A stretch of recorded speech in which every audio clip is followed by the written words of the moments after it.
Assalamualaikum warahmatullahi wabarakatuh. Alhamdulillah nahmaduhu wa nasta'inuhu wa nastaghfiruh wa na'udzu billahi min syururi anfusina min sayyiati a'malina may yahdihillahu fala mudilla lahu wa may yudlil fala hadiyalah. Asyhadu an la ilaha illallah wahdahu la syarikalah wa asyhadu anna Muhammadan 'abduhu wa rasuluh. Allahumma salli wa sallim ala nabiyyina Muhammadin wa ala alihi wa sahbihi wa man tabi'ahum bi ihsani ila yaumiddin. Ya ayyuhalladzina amanu taqullaha wa qulu qawlan sadida yuslih lakum a'malakum wa yaghfir lakum dzunubakum wa may yuti'illah war rasul faqad faza fawzan 'azima. Boleh minta kitabnya satu belakang?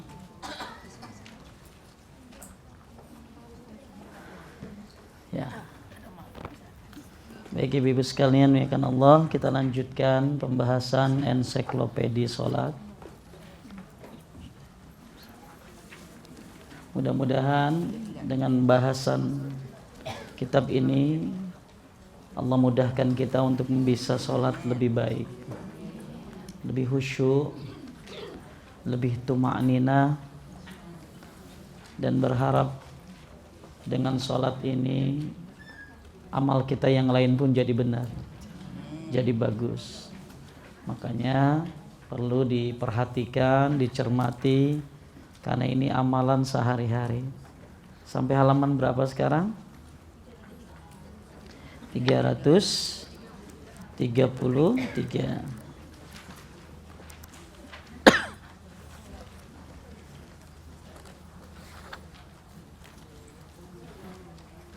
Tiga 334 kali ya. Sunnah sholat. Ya. Ya Bu. Sunnah sholat. Kita bulan kemarin bahas tentang rukun sholat. Yang kalau ditinggalin, Bu, yang kalau ditinggalin apa? Tidak sah. Maka harus diganti, kemudian ditambah sujud sahwi. Tapi kalau wajib sholat ditinggalin, nggak sengaja, nggak apa-apa, asalkan nanti diganti dengan sujud sahwi. Kalau rukun sholat ya hampir ada 13-an atau 15-an. Tapi kalau wajib sholat cuma 8 ya. Nah sekarang sisanya berarti sunnah. Sisanya berarti sunnah. Sunnah sholat. Satu, lihat halaman 335. Kalau ibu tinggalin sunnah sholat ini, sholat ibu sah, nggak apa-apa. Ya, ibu nggak apa-apa kalau nggak melaksanakannya. Tapi kita harus melaksanakannya supaya dapat keutamaan. Jadi kalau ada orang sholat cuman pakai rukun doang, wajib doang, sah. Ya. Tapi kalau ditambah sunnah lebih sempurna. Makanya sunnah akan menyempurnakan. Makanya jangan main-main sama sunnah. Sunnah ini akan menyempurnakan yang wajib, ya. Baik, sunnah sholat. Satu, mengangkat kedua tangan sejajar dengan kedua pundak atau kedua telinga saat takbiratul ihram dan saat ruku, bangkit dari ruku dan berdiri setelah tasyahud awal. Yang pertama berarti gini. Kalau ini takbiratul ihram ya. Nah, takbiratul ihram itu maksudnya takbirnya ya. Kalau ngangkat tangannya sunnah. Nah ini boleh segini, sejajar dengan apa?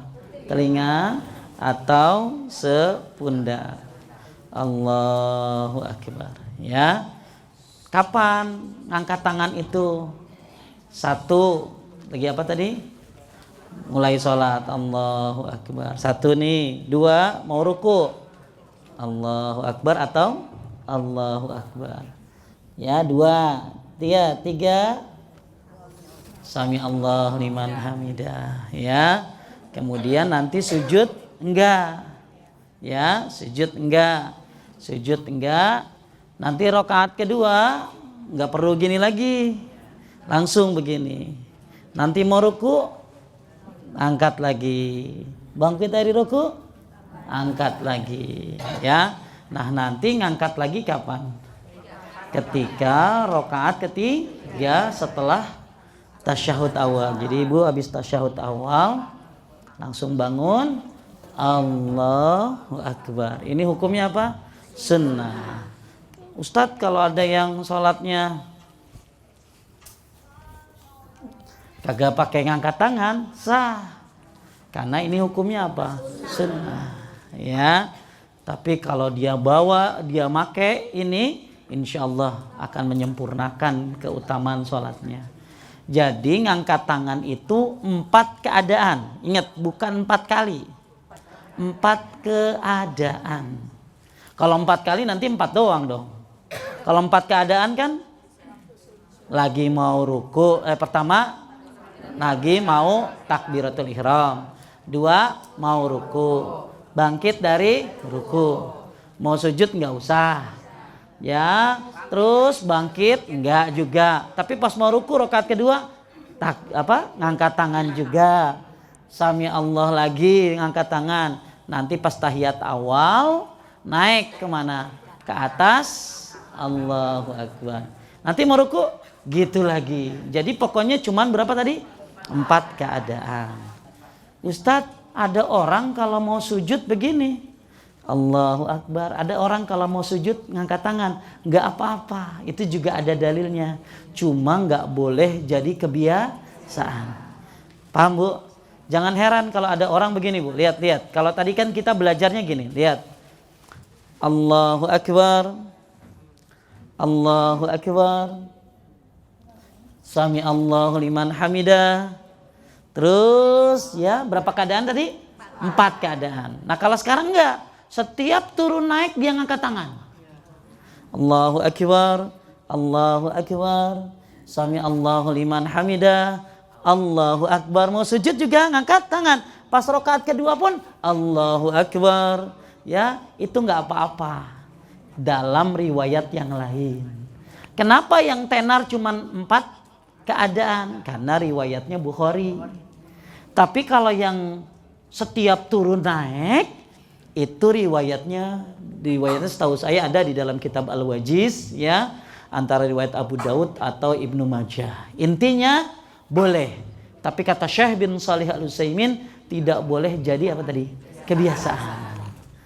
Jadi ada bapak-bapak kalau mau sujud pasti Allahu Akbar sujud tuh. Akhirnya saya kasih tahu, Pak boleh tapi jangan jadi kebiasaan. Karena yang hadisnya lebih sahih cuman berapa tadi? 4 keadaan, ya. Terus paham ya Bu? Kemudian meletakkan tangan kanan di atas tangan kiri di atas dada. Ya. Berarti di sini. Ya, ada yang di sini. Ya, pakai dalilnya fasholli li rabbika wanhar. Har itu katanya di sini. Ya, ada lagi di sini. Ada lagi di sini, ya. Mana yang benar, Pak Ustadz? Insya Allah yang paling roji, yang paling sahih yang di dada. Mau laki perempuan di mana? Di dada, ya. Kalau ke sini kasihan juga kan, ya. Ya. Terus ada lagi yang di sini, ada lagi yang di sini. Di sini tidak sahih seperti ini, ya. Ya, jadi yang sahih adalah di atas apa tadi? Dada, seperti ini di atas dada, ya. Kalau ibu kan di atas pusar. Ya. Ada riwayatnya. Jadi banyak riwayat. Malah kalau Imam Ahmad mah bebasin di mana aja. Sini kek, di sini kek, di sini. Cuman di kitab ini paling bagus, paling sahih di mana tadi? Di dada. Ya, di dada. Terus memandang ke tempat sujud dalam salat. Ingat gak boleh merem. Ada orang salat merem. Ya. Sujud, ya, tahu ada kucing depannya, nggak tahu. Jadi kalau ibu sholat merem, maka ketika ada yang lewat ibu nggak bisa cegah dong. Kan kalau ada yang lewat ibu apain? Gini, cegah ya, cegah. Kalau gini nggak ada kekuatan. Malah saya pernah begini malah disalamin, gitu ya. Nah, jadi gini. Kalau ibu merem nggak bisa kan orang ngeliat, ya. Terus kalau ibu lagi sholat, makanya hukum sholat merem ini ada yang bilang makruh. Tapi ada yang bilang saya jadi tambah khusyuk Pak Ustadz. Nah, ini bisa jadi akhirnya Anda malah terpancing dengan hal seperti itu. Ya, lama-lama pertama kali mungkin khusyuk, lama-lama malah kepikiran. Banyak orang sholatnya merem, nggak boleh. Ya, jadi yang paling bagus mata kemana tadi? Ke tempat sujud. Makanya sajadah itu ya bagusnya sajadah yang polos, nggak ada gambar-gambar. Ya, kalau ada gambar-gambar keganggu juga kan. Apalagi ada hotel zam-zamnya, gitu ya. Lagi sholat gue pernah tinggal di situ tuh. Iya kan itu. Jadi kalau polos enak, maka ada ibu-ibu yang jualan sajadah syar'i, nggak terlalu gede, ya nggak polos, terus juga nggak ada gambarnya. Kebanyakan sajadah ya semuanya bergambar, ya. Dah. Mata kemana tadi? Ke tempat sujud. Dan nggak boleh gini. Kalau saya udah sholat depan Ka'bah, tetap ke tempat sujud. Karena kita bukan mandang Ka'bah, ngadep Ka'bah. Bedain antara ngadep sama mandang, paham nggak? Ada orang sholat di depan Ka'bah liatin Ka'bah, gitu loh. Karena Nabi pernah sholat di dalam Ka'bah. Kalau sholat dalam Ka'bah berarti gimana matanya, Bu? Ayo. Ya, jadi ibu-ibu ada orang kalau lagi sholat depan Ka'bah, mandang Ka'bah gini. Ya saya tanya dalilnya nggak ada yang tahu. Kita disuruh ngadep Ka'bah apa mandang Ka'bah? Kita disuruh menghadap kiblat. Ya, makanya nggak ada hadis suruh mandang Ka'bah. Katanya kalau nggak bisa tawaf, duduk mandang Ka'bah pahalanya sekian. Itu hadis-hadis yang lemah. Ya, makanya ibu-ibu kalau sholat mata kemana tadi? Ke bawah. Mau di depan Ka'bah pun. Jadi yang merasa Ustadz katanya ada dalil mandang Ka'bah. Saya minta dalilnya. Karena agama ini bukan hoak, paham Bu? Ya, anaknya Raja Salman orang India, dari mana kan itu loh? Ya, ada-ada aja orang. Ya, orang yang nggak senang sama jilbab kan begitu Bu. Tuh lihat tuh, ya anaknya Raja Salman kagak berjilbab, lah orang India diambil gitu loh. Ya, jadi ibu-ibu kalau agama bukan hoak. Agama harus jelas. Kalau ada yang bilang kalau lagi sholat di depan Ka'bah madep mana tadi? Mandang Ka'bah ya harus ada dalilnya tuh. Ya, sedangkan Nabi nyuruh kemana? Ke tempat sujud. Ya, ke tempat sujud tuh. Ya, hadisnya didasarkan dari 10 orang sahabat Nabi Shallallahu Alaihi Wasallam. Kemudian baca iftitah. Baca iftitah itu hukumnya apa? Sunnah. Kalau ibu baca, banyak banget kan model-modelnya yang belum apal juga gitu loh. Ya. Jadi kalau ibu baca Allahu Akbar kabira, walhamdulillahi katsira, subhanallahi bukratan wa asila, udah sampai situ aja. Karena hadis riwayat Muslim. Jangan ini wajah, ulang lagi dari belakang nih. Ya, kan udah diterangin, ya. Makanya kalau ngaji continue. Jangan datang kagak kayak orang head, ya. Kayak orang head datang kagak kadang-kadang. Susah ini ya, nanya lagi gitu loh. Kalau yang jarang datang boleh, tapi baca ngapalin gitu loh ya. Dan ngaji mah nggak penting lamanya, paham nggak? Saya bilang ibu ya, 2 jam doang Pak Ustadz. Astagfirullah, tempat lain 1,5 jam Bu. Tempat ibu 2 jam. Kapan benernya kita kalau ngaji cuma 2 jam? Dalam hati saya, ya Allah Ustadznya teler atau lebih nih. Ya, ngaji yang penting pengamalannya, mau ngapalinnya. Ada yang sebentar. Ya, tapi mantap paham gitu ya. Dah ibu. Jadi baca apa nih? Iftitah. Hukum baca iftitah apa tadi? Sunnah. Iftitah ada banyak modelnya. Yang ibu apal, Allahu Akbar kabira, alhamdulillah katsira, subhanallah bukratan wa asila. Apa keutamaannya? Keutamaannya apa? Membuka pintu langit. Ya, kalau Imam Syafi'i sukanya ini wajah tuh wajiyah, tapi panjang ya. Ini wajah tuh panjang. Jadi cukup ibu sampai wa asila saja ya. Terus ada lagi doa iftitah lagi tahajud, kan banyak modelnya. Ibu lihat lagi di depan deh tuh. Kalau saya ulangi lagi kagak beres-beres ya. Ya, ini ada 3 jilid loh, Bu. Mungkin 20 tahun gitu loh ya. Ya. Ini baru jilid berapa? 1 gitu loh ya. Dah. Terus doa iftitah udah ya. Ustadz, kalau imam lagi baca Fatihah, terus kita baru datang, terus kita baca iftitah, udah dengerin aja. Dengerin baca Fatihah. Tapi ketika imam waladhdallin amin, baru kita baca apa? Fatihah. Ya, atau Fatihah imamnya kita ikutin. Bismillahirrahmanirrahim. Bismillahirrahmanirrahim. Alhamdulillahirabbil alamin. Alhamdulillahirabbil alamin. Itu ada di dalam kitab Shahih Fiqh Sunnah. Jadi ibu sekalian menaikkan Allah, kalau ibu datang belum baca apa tadi? Iftitah, ibu terlambat, ya udah tinggal baca Al-Fatihah saja. Jangan sampai ibu lagi baca iftitah, imam ruku lagi. Mendingan ibu baca Fatihah yang lebih apa? Lebih penting ya, lebih penting. Karena baca Fatihah hukumnya apa? Tuh wajib lagi, rukun. Ya. Terus ada yang nanya lagi, apa bedanya rukun sama wajib? Wah, belakang lagi dah ya. Udah Bu, ngulang lagi ya. Dah, bedain ya rukun sama apa tadi? Wajib. Nah, sekarang kita lagi bahas apa? Sunnah ya. Pada pinter dah mama nih ya. Dah. Terus baca ta'awuz. Ta'awuz itu apa? A'udzubillahi minasyaitonirrajim. Hukumnya sunnah. Ada yang boleh tiap rakaat, ada yang boleh pas rakaat pertama saja. Kalau saya milih tiap rakaat.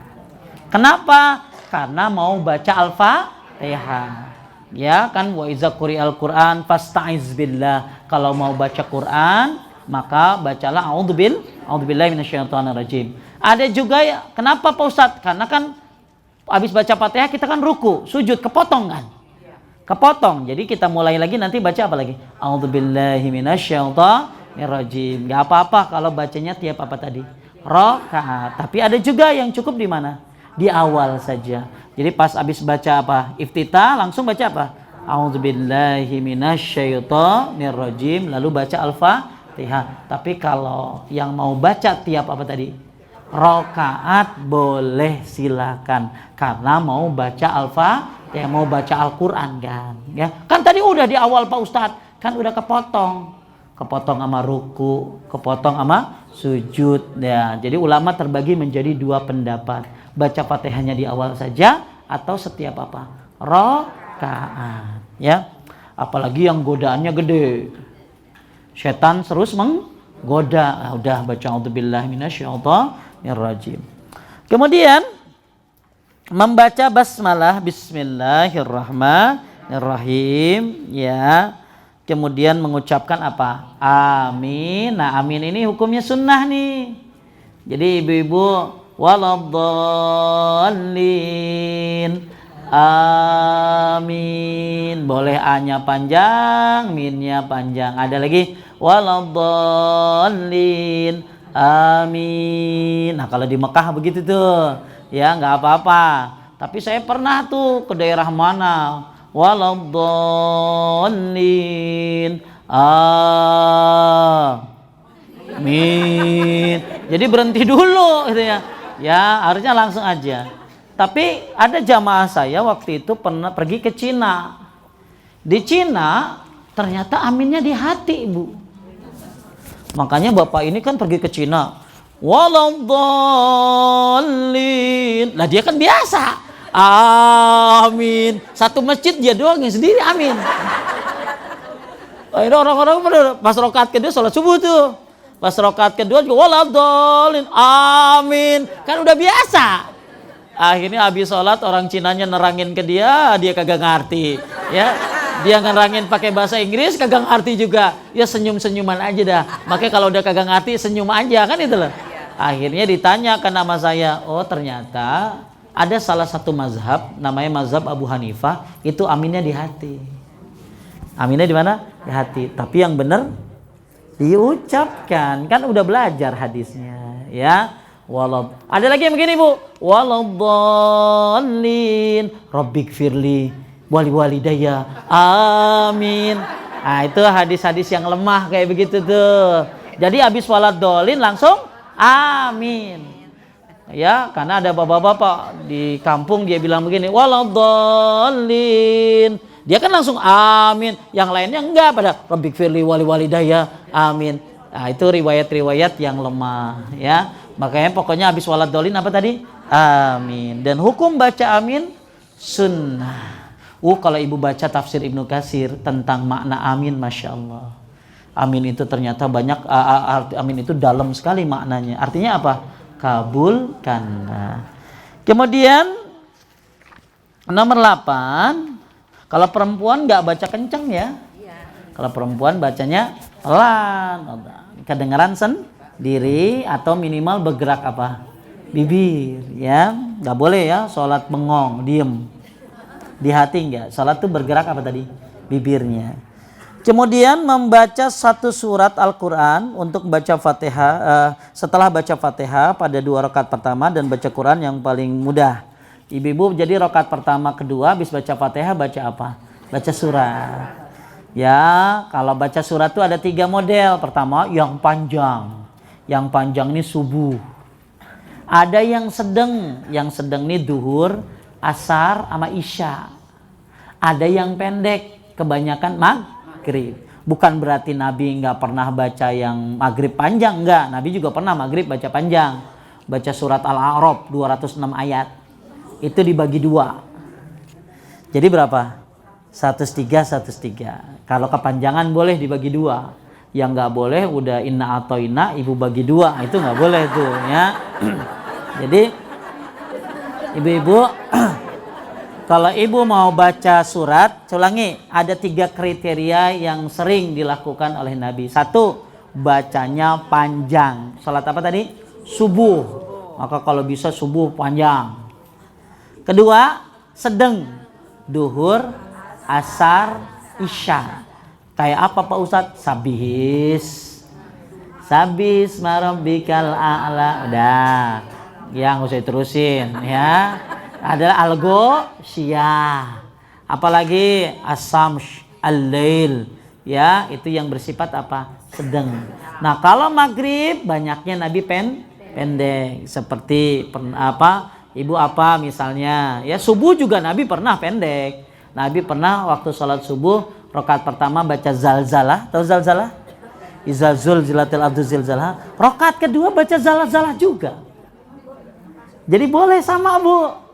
Ya, jadi pernah ada imam mungkin lupa dia. Rakaat pertama baca zalzalah, rakaat kedua baca zalzalah juga. Akhirnya dia habis sholat bilang minta maaf. Mohon maaf ya tadi sama gitu lah. Saya bilang ya kagak perlu minta maaf. Karena Nabi juga pernah baca apa tadi? Zalzalah rakaat pertama dan rakaat keberapa tadi? Kedua. Walaupun subuh kebanyakan panjang tapi Nabi juga pernah pendek. Terus baca surat ini kalau di dalam hadis riwayat Muslim pahala ya ada 19 ekor onta yang bunting dan makanya makin panjang makin banyak keutamaannya. Makanya ibu harusnya ya yang paling bagus sholat itu apa? Banyak rokaatnya apa lama berdirinya? Misalnya ibu tahajud ya 8-3 tapi bacanya pendek-pendek nggak ngapa-ngapa. Tapi ada orang cuman 2 rakaat tahajudnya tapi bacanya panjang bisa nangis, bisa khusyuk. Wah, mantap. Itu lebih bagus itu daripada 11 tapi cetak ya kan? Ya, lebih baik 2 rakaat tapi lama, panjang, kemudian bisa nangis, ya benar-benar menghayati. Nah, sholat witirnya 1 tapi benar-benar khusyuk. Nah, ya makanya ada yang menyebutkan sebaik-baik sholat itu lama berdirinya. Kebanyakan kita kan cepat berdirinya karena habis Fatihah ya surat pendek, nggak ada apal yang lain kan gitu loh ya. Dah, jadi kalau 3 ayat kayak apa tadi? 3 ekor onta yang bunting dan gemuk. Ustadz, boleh nggak baca surat rakaat ketiga keempat? Boleh, Nabi pernah melakukannya dulu sholat duhur sama asar. Makanya ada yang menyebutkan duhur sama asar aja. Misalnya, tapi kalau mau baca surat yang ini, kalau ibu mau baca surat lebih bagus yang rakaat pertama lebih panjang, rakaat kedua lebih pendek.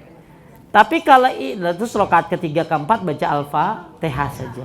Tapi ibu pengen baca surat rakaat ketiga sama keempat. Berarti pertama sama kedua panjang, ketiga sama keempat lebih pendek. Kalau dalam ini saya pernah baca misalnya 30 ayat rakaat pertama kedua, rakaat ketiga keempat 15. Oke, kalau itu orang-orang yang ngerti lah. Tangan kanan minumnya ibu. Ya, tangan kanan ya. Ya. Terus kalau misalnya ibu-ibu enggak bisa Pak Ustadz, ya udah misalnya Sabihis rakaat pertama, Al-Ghoshiyah rakaat kedua, rakaat ketiganya Falak An-Nas. Enggak apa-apa ya baca surat rakaat keberapa tadi? Ketiga dan keempat. Cuman umumnya di kita taunya baca surat itu hanya rakaat keberapa? Pertama dan kedua. Padahal ada riwayat yang lain ya. Jadi ibu jangan sombong kalau ada temannya cuman baca rakaat pertama kedua doang. Saya sih biasa tuh baca ketiga keempat. Oh gitu ya? Ya ada dalilnya. Ya coba deh ngaji gitulah ya. Gak boleh sombong kan, ngasih tahu boleh kan? Ya. Oh boleh ya, iya dong. Terus baca surat udah. Kemudian baca bacaan Fatihah salat dengan jahar pada salat yang bacanya dibaca jahar. Kalau maghrib, isya, subuh agak kencang. Ya, apalagi buat laki-laki minimal kalau ini kedengaran kalau salat sendiri kedengaran sendiri, maksudnya agak jelas gitu loh. Tapi kalau salat duhur asar Bu, pelan seperti orang berbisik ya.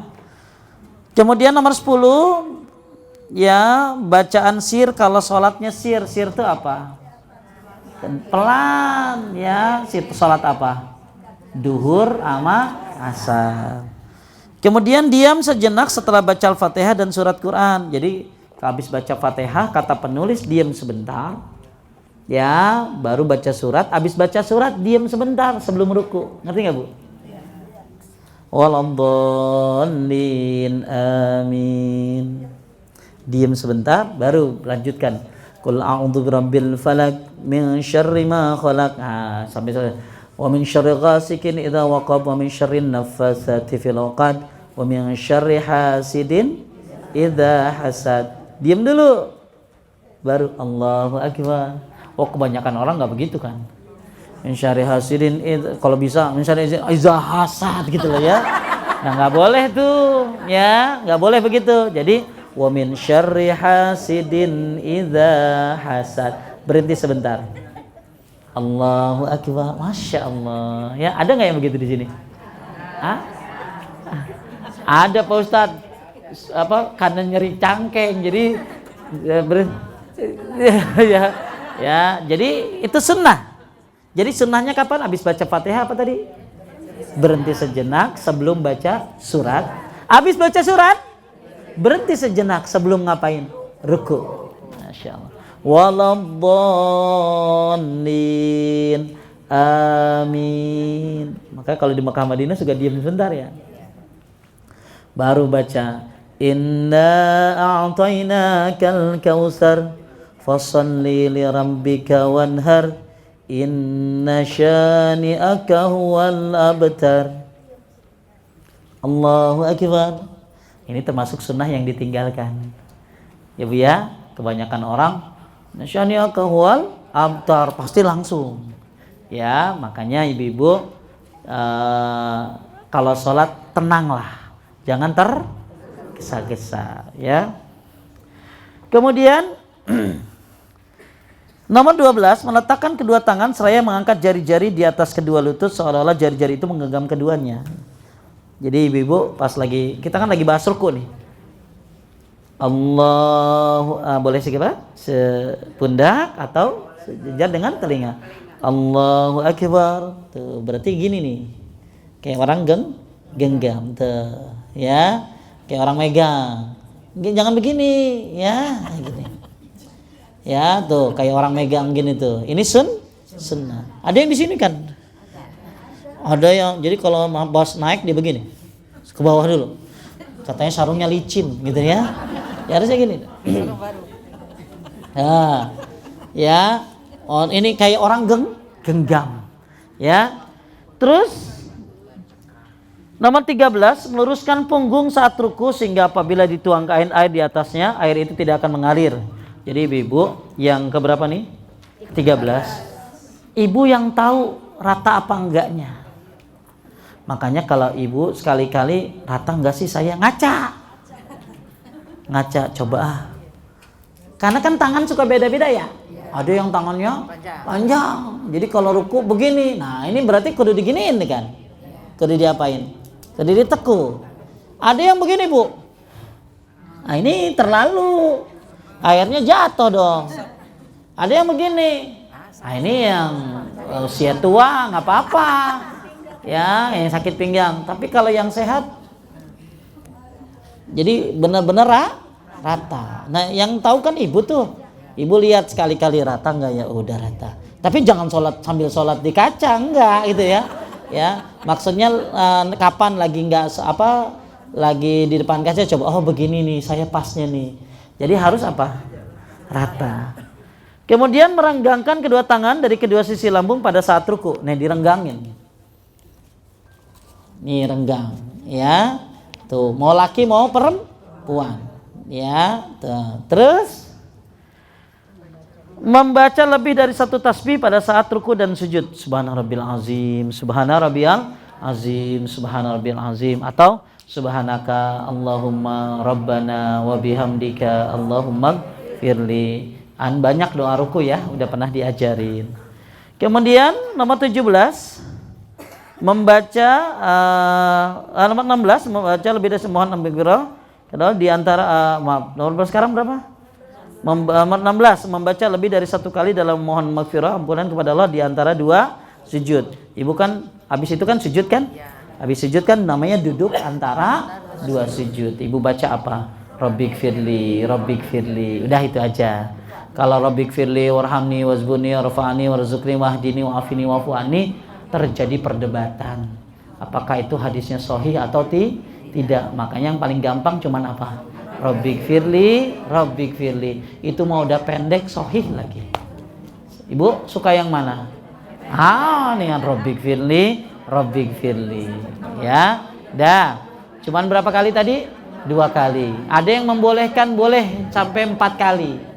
Ya, Rabbik firli. Jadi banyak sebenarnya bacaannya. Cuman yang Rabbik firli warhamni wazbuni warfa'ani warzuqni wahdini wa'afini wa'fu'ani enggak ada di kitab ini. Karena memang hadisnya katanya lemah, ya. Makanya yang enggak ada begini. Kita kan lebih baik menghindari perdebatan. Cari yang nggak ada masalah aja hadisnya apa? Rabbik firli. Udah simple. Ya, 2 kali. Ya 4 kali kalau mau. Ya. Jadi kalau di hadisnya cuma berapa tadi? Rabbik firli.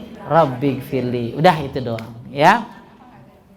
Nah itu baru tahu Pak Ustadz, udah dibahas kan dulu. Ya, ada di sebelumnya. Ya. Ada di sebelumnya tentang doa antara 2 sujud, ya. Kemudian membaca mil'us samawat. Nah, ini mungkin terbalik nih, ya. Itu tadi kan lagi apa? Lagi sujud. Harusnya ini mil'us samawati dulu ya, apa-apa. Jadi ibu kan habis ruku, sami Allah. Kalau sami Allahnya apa hukumnya? Wajib, tuh pinter tuh. Ya, yang lainnya nggak kejawab. Kalau ibu aja, kalau rukunya rukun. Kalau baca sami Allahnya wajib. Wajib. Sami Allahu liman hamidah. Rabbana lakal hamnya wajib. Tapi Rabbana lakal ham mil'us samawati. Nah itu sunnah. Ngerti nggak Bu? Ya.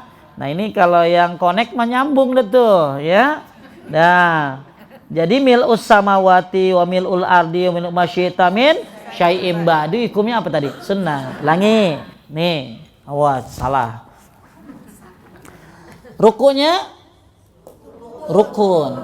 Sami Allahnya wajib. Ngangkat tangannya sunnah. Terus Rabbana lakal hamnya wajib. Mil'us samawatinya iya pinter banget ya. Ya udah. Nah, iya bahas ini berapa kali kagak ngerti-ngerti ya. Udah sering dibahas kan ya udah. Yang niatnya jelek mah kagak masuk nih ya. Ya, apalagi niatnya cuman selfie doang kagak masuk ini mah. Ya, niatnya mau dagang salah. Niatnya harus menuntut ilmu, bukan pengen dagang, apalagi ngarepin besek doang ya. Ya, nggak boleh tuh. Ya, ingat. Karena saya lihat ada ibu-ibu yang kalau datang udah paling telat, celangak celinguk, ya, dandan mulu, gitu. Ya, nah, udah, ya, dengar perhatiin, ya, perhatiin. Nggak apa-apa lah, sekali-kali dimarahin, ya. Iya, malah ada datangnya Bu, pas udah kifaratul majlis baru datang dia, ya, bawa gendolan banyak banget, gitu ya. Ya kan kagak ngaji akhirnya, ya. Jadi kalau ibu-ibu mau dagang, ingat dagang tuh urusan sekian. Nomor 1 apa? Menuntut ilmu. Karena ibu menuntut ilmu, nggak ada yang bisa ngalahin amalan sunnah apapun. Nih kata Imam Ahmad, menuntut ilmu tidak ada yang bisa mengalahkan amalan sunnah apapun. Asal niatnya benar. Lalu ada yang bertanya, yang disebut niat benar itu apa? 1. Niat menuntut ilmu, ngangkat kebodohan, menghilangkan kebodohan. 2, buat diri sendiri. 2, buat orang. Jadi kalau ibu niat menuntut ilmu, ngilangin bodoh buat diri kita dan orang lain, maka nggak ada amalan yang bisa ngalahin menuntut ilmu. Tapi sekarang kan orang menuntut ilmu tuh niatnya banyak. Ya, ingat ya, menuntut ilmu harus niatnya apa? Pengen mengangkat kebodohan, karena bodoh akhirnya orang bisa celaka gitu ya. Niatnya semuanya benar, mudah-mudahan. Karena kalau niat benar memudahkan Bu, memudahkan ilmu masuk. Terus niat yang ketiga apa Pak Ustadz? Niat pengen ngamalin. Kalau ibu niat datang cuman ngangkat kebodohan diri sendiri dan orang lain, terus nggak ada niat ngamalin, kurang. Karena dengan niat ngamalin itu ibu jadi berusaha. Karena banyak Bu udah dibuah sampai bolak-balik juga kagak ngerti-ngerti. Kenapa? Karena niatnya salah. Ya, malah ada yang bilang begini nih. Ini kata Syekh Fauzan. Ada orang rajin menuntut ilmu Bu, tapi jarang ngamalin. Gak pernah ngamalin. Udah tahu ayat gosip masih sering gosip. Kan ada orang begitu tuh. Udah tahu sholat yang bagus begini, tetap aja begitu. Kata Syekh Fauzan apa? Karena ada hasud di dalam dirinya. Tahu hasad Bu? Sangka jelek sama orang, sombong. Dia lihat bros orang kayak mau ngambil aja, gitu loh. Ya, pokoknya niatnya tuh jelek. Nah ini yang membuat dia apa? Susah untuk ngamalin. Makanya ternyata ada hubungannya antara ilmu dengan bener nggak? Ibu sombong, ibu udah belajar nih, sombong, nggak bakal ngamalin itu. Lah sombong. Ibu apalagi yang rajin maksiat, pagi-pagi maksiat, siang maksiat, malam pengen tahajud nggak akan. Ya, makanya mudah-mudahan ibu-ibu 1 niatnya ngangkat kebodohan buat diri sendiri dan orang lain. 2 tuh. 3 niatnya ngapain tadi? Ngamalin ilmu. 4 hilangkan sombong dan apa tadi? Hasud di dalam diri. Karena kalau ibu nggak ngilangin ini nggak bisa diamalin. Saya dulu nih sedikit aja nih prolog nih. Dulu ada orang niat ngaji tuh mata-matain Bu. Mata-matain saya.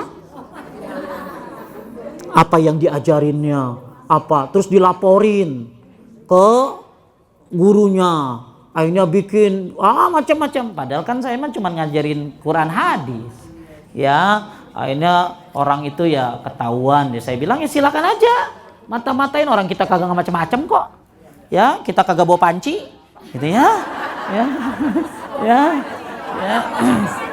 Kita belajarnya Al-Quran dan hadis, ya udah.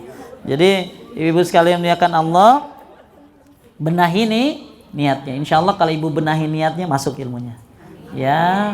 Tapi kalau di niatnya cuma untung 10.000 kali 200 orang 2 juta, ya hati-hati ya. Karena ada ibu-ibu kalau habis ngaji pulang bawa kresek, ya. Ternyata niatnya yang pertama menuntut ilmu, nggak apa-apa kan pulang bawa kresek mah, ya kan asal kresek doang kan, gitu loh ya.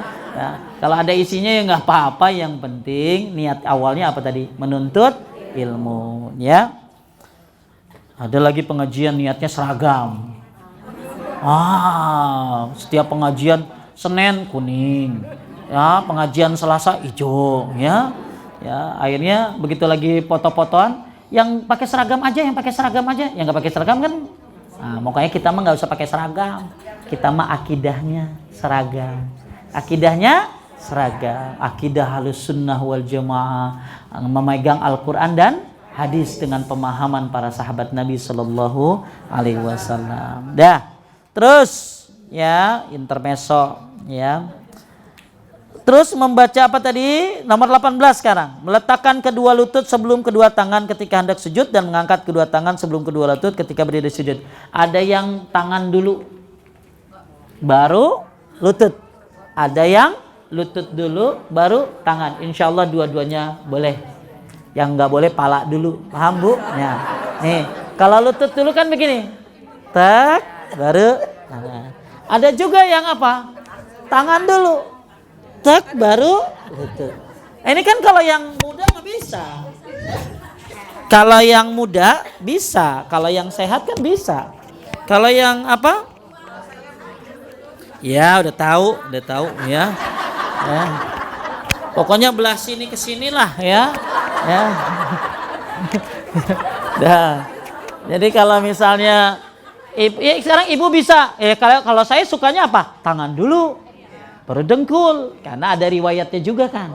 Dan saya juga sanggup. Ada, tapi ada yang nggak bisa kan Bu? Orang ruku aja harus begini dulu dia, gitu.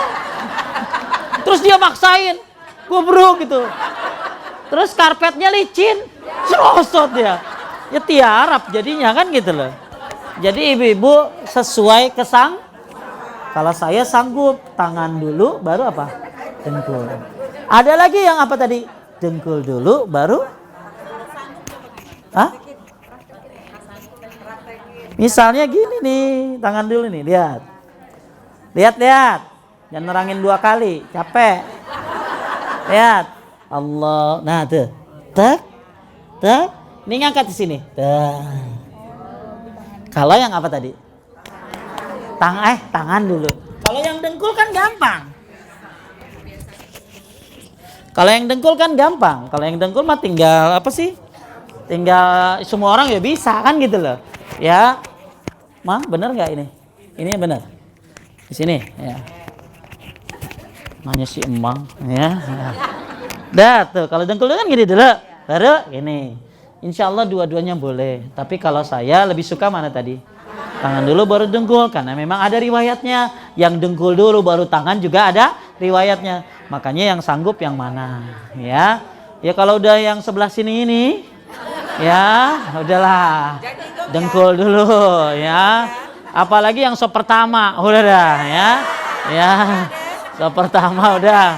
Nah, kalau yang masih muda, yang masih sanggup, nggak apa-apa, tangan dulu baru dengkul, sesuai. Bangunnya nanti belum nyampe, bangunnya nih, baru nyampe rukunya. Terus kemudian nomor 19, merapatkan jari-jari kedua tangan ketika sujud. Jadi kalau lagi sujud, jari begini rapet, bukan begini. Ya, lihat nomor 20. Merenggangkan jari-jari kedua kaki ketika sujud. Nah, kalau lagi sujud maksudnya jari-jari. Dan sekalian nomor 21 lihat. Menghadapkan ujung jari kedua tangan kemana? Kiblat. Nomor 22 menjauhkan kedua tangan dari kedua sisi. Sekalian nih nanti 23 merenggangkan perut dan kedua paha dari kedua betis dan merenggangkan antara kedua paha. 24 meletakkan kedua tangan sejajar dengan kedua apa? Pundak atau kedua telinga. Ya, kemudian nomor 25 merapatkan kedua telapak kaki. Nah, ini jadi gini. Kakinya rapat, belakangnya. Karena banyak orang kalau sujud kakinya tanggal.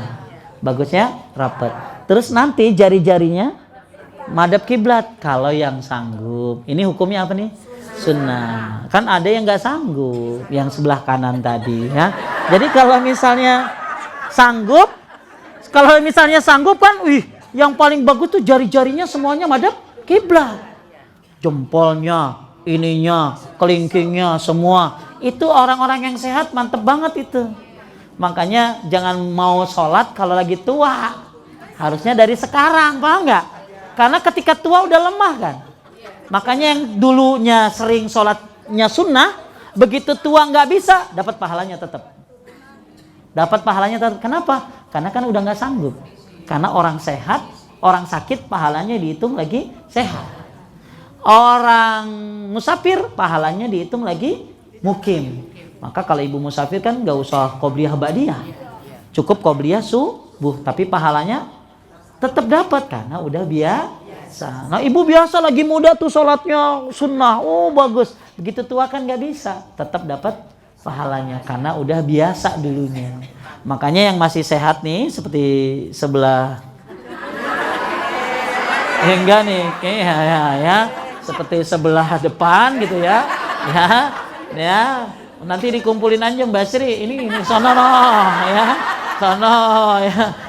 Ya. Jadi biar ustadznya tuh enak mandangnya gitu loh. Ya, maksudnya ya ustadz kan Mbak mendingan enak mandang yang tua kan. Kalau yang mandang tua kan kagak dosa. Ya, mandang yang tua kagak dosa gitu loh. Udah. Apalagi yang kalau ke pengajian kayak orang jatuh dari motor, merah. Ya, bikin pusing itu mah dia, ya. Orang ke pengajian mah nggak usah pakai gitu-gituan gitu loh ya. Udah, perempuan minyak wangi juga gak boleh gitu loh ya. Udah yang boleh cuman fresh care ya. Nah, ingat ya. Jangan apalagi perempuan sholat di masjid kagak boleh pakai minyak wangi ya, sehari-hari juga nggak boleh kecuali di rumah. Buat siapa? Buat suami yang punya gitu ya. Kalau yang kagak punya ya udah buat diri sendiri asal di rumah gitu loh ya. Tadi pisahin Basri ya udah sono biar mata saya terjaga gitu ya. Mata saya terjaga. Udah paling bagus buat tutup nih gitu loh, tutup udah. Saya ngajarnya enak, bisa duduk, bisa begini, ya. Tutup, ya pakai video aja udah tuh, ya. Dah, jadi, ya, dah Bu. Jadi kembali lagi, paling bagus kakinya apa tadi? Kiblat semuanya. Nah, ini susah, kecuali bagi orang yang sehat, yang sudah makanya usahain dulu. Nggak bisa, ya udah jempolnya. Kan biasa kalau jempol mah gampang kan? Karena kan ini sunnah, alhamdulillah loh. Kalau wajib gimana? Kalau rukun bisa kagak pada bisa semuanya kan? Alhamdulillah hukumnya apa tadi? Sunnah. Jadi kakinya dempet belakangnya, terus jari-jarinya madhab kiblat semuanya. Kemudian ininya lebar begini, kecuali lagi sholat berjamaah. Kalau lagi jamaah nggak bisa mungkin ya. Nah, terus ininya sejajar dengan apa? Pundak atau telinga, kemudian ininya agak jauh di sini ya bukan jauh banget Bu. Ada orang yang akhirnya, kayak tiarap enggak ya, sedang-sedang saja ya, sedang-sedang saja. Terus nomor 26 memperbanyak doa pada saat sujud. Makanya doa sujud kan banyak kan, udah dipelajari. Nomor 27 menduduki kaki kiri dan menegakkan tapak kaki kanan pada duduk antara dua sujud juga pada tasyahud awal. Jadi kalau namanya duduk apa? Iftirash. Kan udah pada tahu dah tuh. Duduk iftirash itu duduk tahiyat awal atau duduk antara dua sujud, ya. Terus meletakkan tangan kanan di atas paha kanan dan tangan kiri di atas paha kiri, atau meletakkan kedua telapak tangan di atas kedua lutut, atau meletakkan kedua telapak tangan di atas paha kanan dan telapak tangan kiri di atas paha kiri, seraya menyentuhkan telapak tangan kiri pada lutut kiri. Gini. Ada yang di sini. Nih. Kalau lagi tahiyat kan ada yang di sini tangannya. Ada yang kalau lagi duduk antara dua sujud tangannya di sini kan. Ada juga yang di sini, ya. Nah, insya Allah dua-duanya mana yang mau. Paling enak sih biasanya begini nih. Ada yang begini, kan ada yang begini tuh. Ya, at-tahiyatul. Ada lagi yang di sini di atas pahanya, tapi ininya di ujung di sini sambil menyentuh begini, ya. Dua-duanya dan ini hukumnya apa? Sunnah, ya. Terus ingat tadi kaki gimana kalau lagi sujud? Rapat, ya. Terus jari-jarinya madhab kiblat, tangannya lebar. Kalau ini jarinya rapat. Kalau misalnya berjamaah mungkin itu sedikit, ya. Kemudian ininya juga tidak rapat begini, gitu nggak? Kecuali kalau di Masjidil Haram yang memang padat, nggak bisa ya susah. Tapi kalau ada agak renggang, tapi tidak berlebihan, sehingga kayak orang tiarap, enggak, ya. Kemudian nomor 30, menggenggam jari kelingking dan jari manis tangan, ya. Membuat lingkaran antara ibu jari dengan jari tengah serta menunjukkan jari tengah. Nah ini, gini, boleh begini, nih, gini nih. Kita biasa begini kan? Ada juga yang begini. Begini kayak gini. Iya nanti itu mah, ya, dengerin aja dulu, ya. Agak sabar banget, ya. Nih, ada yang begini, tuh, ada nggak? Ya, ada yang begini, tuh, ya.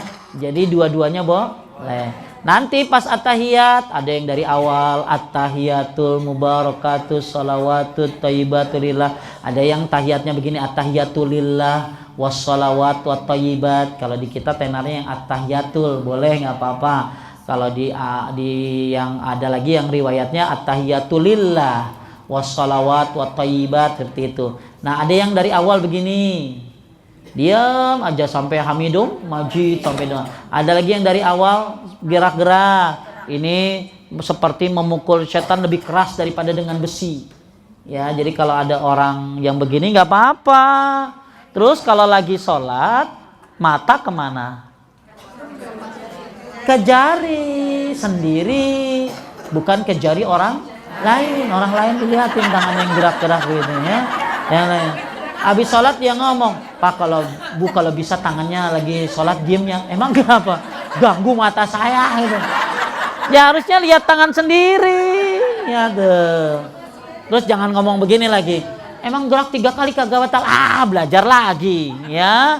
Ya, dah. Jadi ibu-ibu ada yang at-tahiyat dari awal diem aja. Ada lagi yang dari awal gerak-gerak. Ini hukumnya Sekarang ada orang yang begini, sah nggak? Kagak ngangkat ini, jadi tahiyatnya kagak gini, salah loh. Karena hukumnya apa tadi? Sunnah. Kan saya ulangi, jangan mulu ya. Kalau rukun ditinggalin, nggak sah, harus ganti. Terus sujud. Kalau wajib ditinggalin, sujud sahwi aja. Tapi kalau sunnah ditinggalin, nggak apa-apa sunnah-sunnah sholat. Tapi kalau kita jalankan lebih sempurna, gitu loh. Jadi kalau ada orang diem aja begini, ya, tangannya nggak ngangkat tangan. Dan yang ngangkat tangan begini loh, jari tengah, nggak boleh kelingking, ya, nggak boleh jempol. Mentang-mentang lagi kampanye akhirnya, ya, nggak boleh, gitu ya. Jadi ibu-ibu ingat at-tahiyatnya itu ada yang dari awal, gini terus saja. Ada yang pas dari awal at-tahiyat gerak-gerak. Ada yang begini dulu nih, lihat-lihat. At-tahiyatul diam, begitu asal at-tahiyatul mubarakatuh salawatut thayyibatillah, begitu assalamualaikum baru gerak-gerak. Assalamualaikum ayyuhan nabi wa rahmatullahi wa barakatuh. Ada lagi yang asyhadu alla ilaha illallah. Ada yang pas illallah. Kalau saya milih antara nomor 1, nomor 2, nomor 3 aja. Ya, tapi saya lebih sering nomor 1 at-tahiyatul, ya. Dan mata kemana tadi? Ke jari telunjuk, jarinya sendiri, ya. Karena suka jadi masalah kan. Ya, jari aja yang gerak-gerak gitu loh. Terserah, jangan apa-apa. Itu juga ada riwayatnya seperti itu. Jangan dilihatin tangan dia gitu ya. Terus nomor berapa sekarang? 30 udah. Duduk istirahat sebelum. Nah, ibu-ibu kalau mau berdiri bagusnya gini. Nih, mau rakaat kedua nih. Allahu Akbar. Diam dulu baru naik ke atas. Boleh begini ya, boleh begini. Jadi ini duduk istirahat namanya sebelum naik rakaat kedua. Allahu Akbar. Duduk dulu sebentar baru naik ke atas. Ya, seperti itu ya. Ada juga yang langsung kan, Bu? Langsung. Kalau bagus pakai yang sunnah dulu. Duduk dulu sebentar baru naik ke atas. Kalau ibu pengen lihat sholatnya sehat ya kayak gitu. Sholat bikin sehat. Ya gerakannya nurutin Nabi. Saya pernah ngajarin sifat sholat Nabi di Malaysia. Ya di depan pelajar-pelajar, doktor, profesor. Ada yang bilang profesor gini, saya sholat begini yang disebut sholat sehat. Sholatnya ngikutin Nabi, tenang, gak gerabak-gerubuk. Coba bayangin semuanya kelipat kan. Ya, lagi duduk tasyahud awal, tasyahud akhir, tangannya rukuknya begini. Itu yang apalagi kalau bacaannya panjang, lama ya. Makanya mudah-mudahan dengan sholat tenang batin kita, selesai kewajiban kita. Kemudian mudah-mudahan kalau Allah tambahin jadi sehat badan kita insya Allah. Kemudian nomor 32, duduk tawarru dan tasyahud kedua. Pada tasyahud kedua, jadi tahiyat akhir. Kalau tahiyat akhir duduknya tawarru. Tawarru itu gimana? Nah, yang mengsong itu tuh, ibu-ibu udah pada tahu lah. Tapi yang paling bagus, jarinya juga apa tadi? Madhab kiblat semuanya. Makanya saya pernah ya waktu itu di Bekasi, ada bapak-bapak. Bagus banget gerakan sholatnya. Saya sampai saya mah kagak bisa, tapi dia bisa. Jari-jarinya semua lagi sujud, madhab kiblat semuanya. Pokoknya sempurna dah. Pas dia salam, saya kenal Pak Budi. Pak Budi, Masya Allah. Padahal belum lama dia kenal belajar agama. Dia perdalam. Makanya Bu, orang yang terlambat bisa lebih cepat larinya.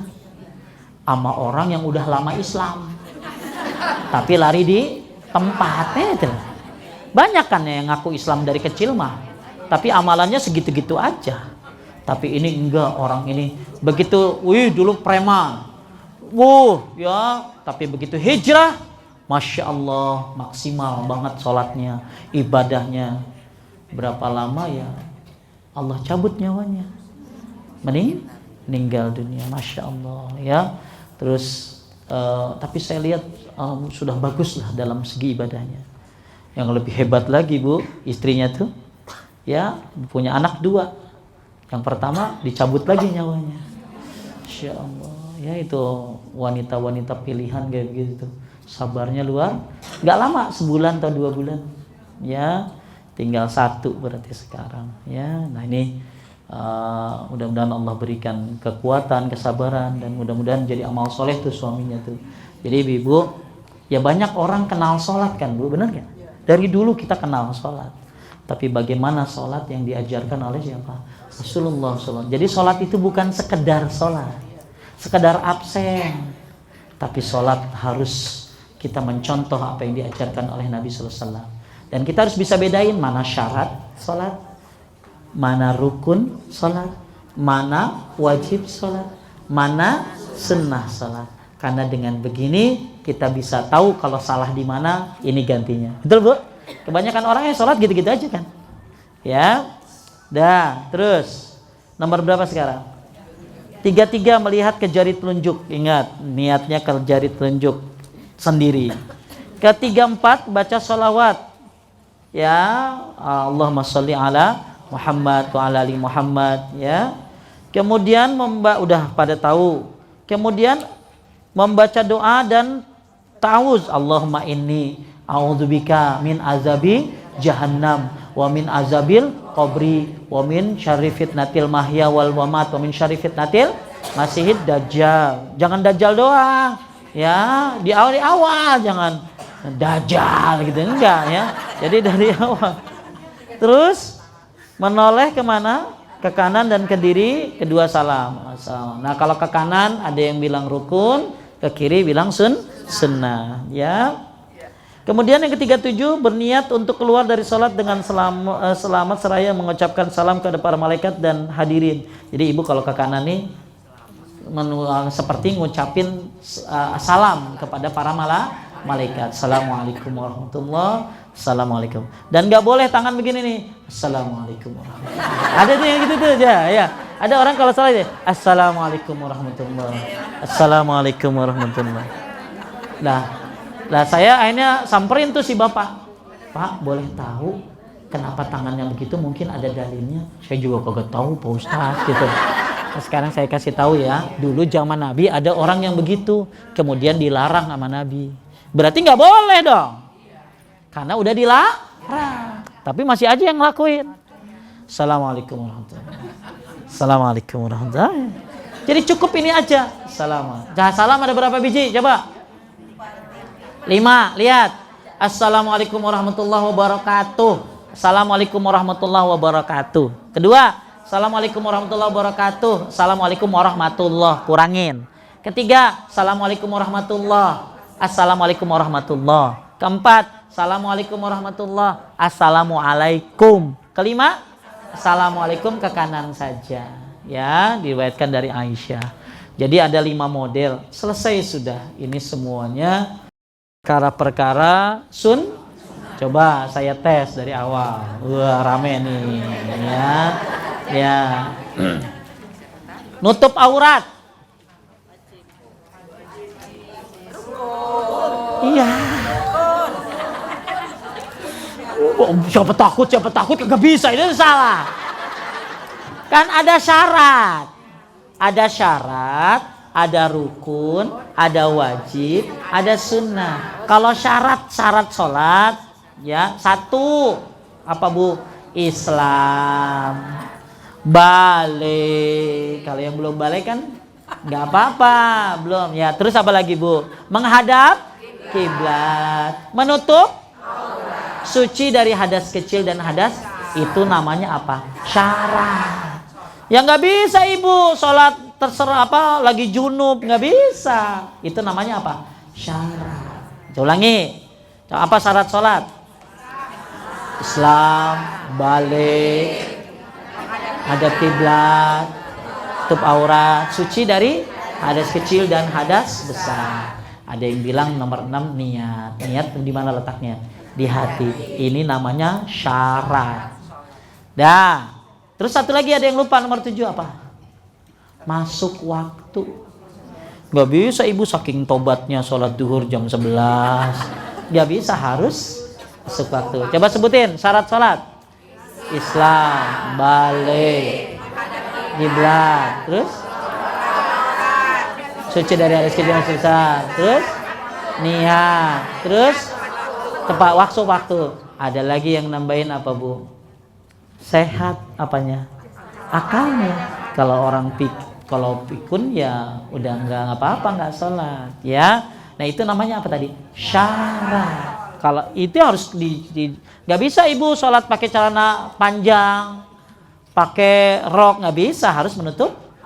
Nah sekarang udah itu syarat tuh ya. Ngadep kiblat. Tahiyat awal. Tahiyat awal wajib. Tahiyat akhir wajib. Rukun. Sami Allah liman hamidah wajib. Takbiratul ihram rukun. Udah ya. Berdiri rukun. Rukun. Sujud. Duduk antara sujud. Duduk antara 2 sujud rukun. Baca subhana rabbil a'la wajib. Baca rabbik firli duduk antara 2 sujud wajib. Terus kalau Bu, tangannya di sini. Sunnah, ya. Ini yang renggang. Sunnah. Mata ke tempat sujud. Ya, mata. Ya, aduh ibu-ibu nih. Begitu dipotong-potong udah blank semuanya dah. Dah sekarang, yang bengong aja udah banyak. Iya, dah sekarang ini aja yang simpel dah. Saya nggak iniin. Lihat, berdiri. Rukun. Terus Bu, takbiratul ihram. Allahu akbar. Takbiratul Allahu akbar pertama kali itu rukun. Tangan sini. Sunnah. Tangan segini. Tangan segini. Nah, ini udah tuh, jelas tuh. Awas jangan ketukar. Ya, mata ke tempat sujud. Baca iftitah. Sunnah. Baca a'udzubillahi minasyaitonirrajim. Baca Fatihah. Ya, wajib rukun. Ya. Ya, baca Fatihah. Baca amin. Sunnah. Baca surat. Berdiam sebentar sebelum ya belum selesai. Habis baca Fatihah diam sebentar. Habis baca surat diam sebentar. Sunnah. Rukunya. Rukun. Tangan di gini. Ini di sini. Udah sini aja dah. Di sini dah. Ya. Terus ya. Dah. Sami Allahnya. Sami Allahnya wajib.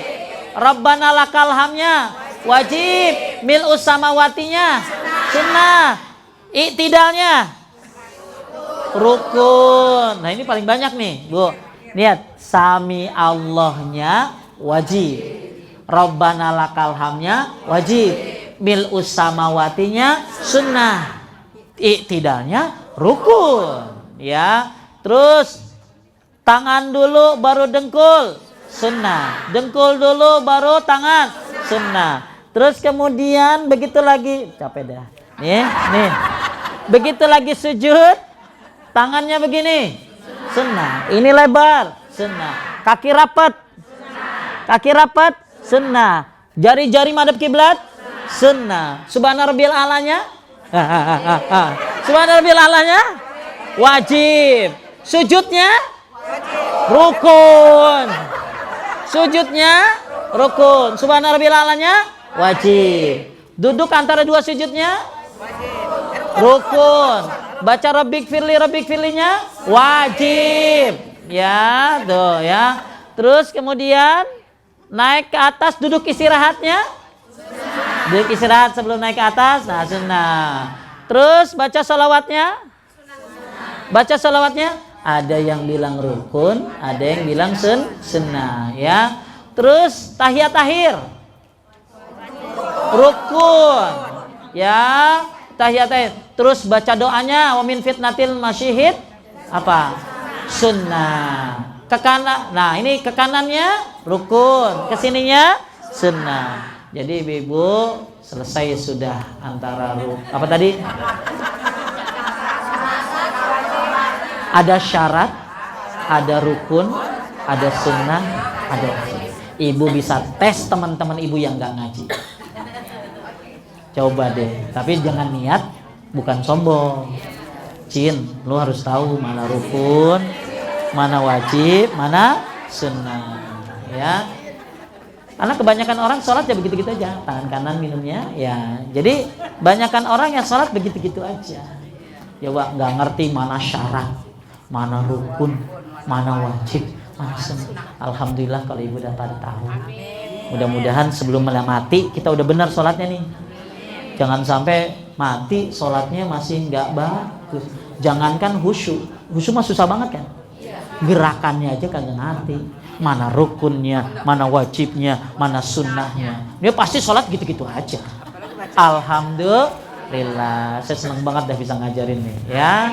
Jadi mudah-mudahan manfaat. Ada yang mau nanya? Amin. Duduknya kalau ibu sholat yang 2 rakaat Kalau sholat yang ada 4 rakaat, Imam Syafi'i sama Ahmad sepakat. Tahiyat awal iftirash, tahiyat akhir tawarruk. Paham ya? Karena ada 2 tahiyat.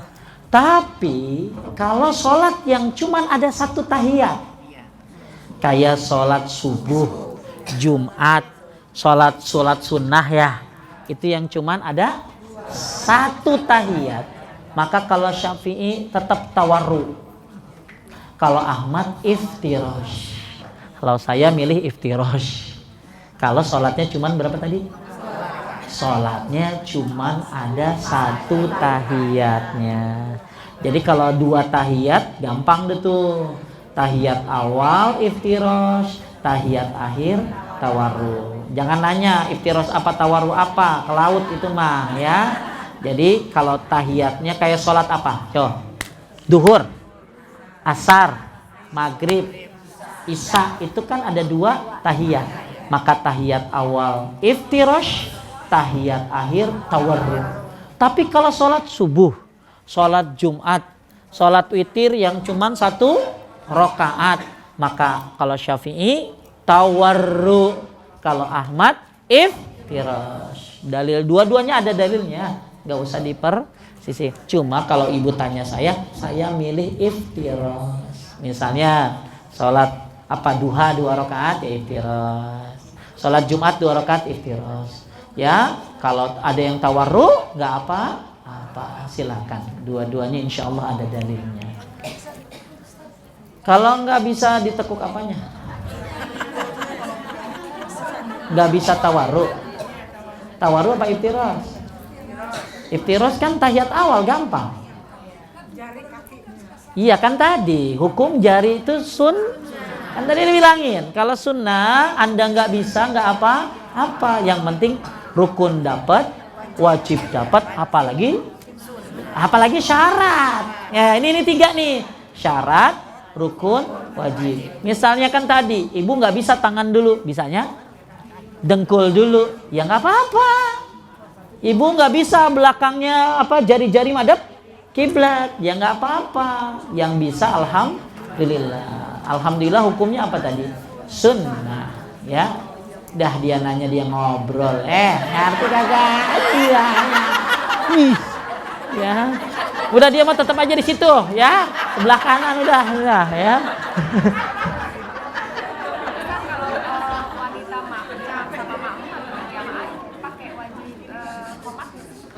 Sunnahnya qomat. Misalnya ibu sholat sendiri pun bagus qomat. Ibnu Umar pernah ditanya antara Ibnu Umar atau Anas bin Malik, bolehkah perempuan itu qomat? Qomat itu zikir. Jadi ibu walaupun sholat sendiri boleh ngapain? Qomat. Tapi kalau ada yang lain, laki-laki, ibu sholat sendiri ya kedengeran sendiri, nggak boleh kencang, apalagi pakai mic gitu loh. Jadi nih, saya datang ke masjid ya, udah terlambat. Saya boleh azan lagi, boleh qomat lagi, atau qomat saja kalau berjamaah lagi ya, atau tidak azan, tidak qomat, karena kan udah tadi. Nah ibu-ibu gimana Pak Ustadz? Kalau ibu-ibu berjamaah semuanya, ya udah qomat perempuan, dan nggak boleh kencang kalau ada yang bukan mahramnya, seperti itu. Jadi qomat itu bagus, ya buat wanita, tapi nggak boleh kedengaran sama laki-laki. Bisa qomat Bu? Ya. Siapa lagi yang nanya? Ya. Kalau kita kan maksudnya kan kalau ke masjid kan tidak diharuskan. Tapi kalau ada masalah bagus mana? Apa dalam rumah apa masalah? Di rumah ibu-ibu musolanya tuh maksudnya musola di lingkungan RW. Enggak, musola tuh di rumah kita sendiri. Oh, itu sama aja rumah kan, gitu. Ya. Jadi lu belagu banget. Jadi saya bagusan mana di musola apa di rumah apa di kamar gitu loh jawabnya. Kalau ada tempat musolanya di musola. Gitu ya. Tapi kalau ibu mau lebih tersembunyi di kamar bagus. Artinya lebih tersembunyi gitu. Apalagi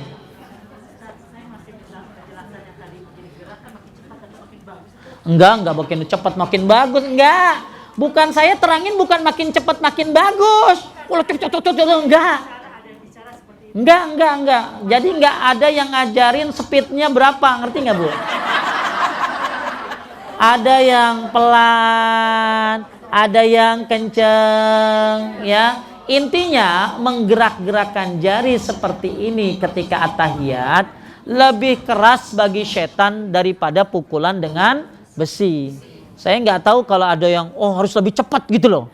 Ya enggak, saya nggak pernah tahu. Malah kalau riwayat lain, pendapat lain malah ada yang melemahkan gitu loh. Makanya yang mau bergerak silakan. Tapi saya nggak, setahu saya tidak diajarkan berapa kecepatannya. Ya, yang penting bergerak. Jadi kalau ada yang bilang lebih cepat, lebih harus ada dalil, tanyain. Dalilnya apa? Setahu saya menggerak-gerakan seperti itu lebih keras bagi setan daripada pukulan dengan apa tadi? Besi. Itu saja.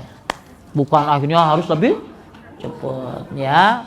Pelan-pelan aja kalau yang mau. Kalau saya sih diem aja gitu lah, ya Ibu.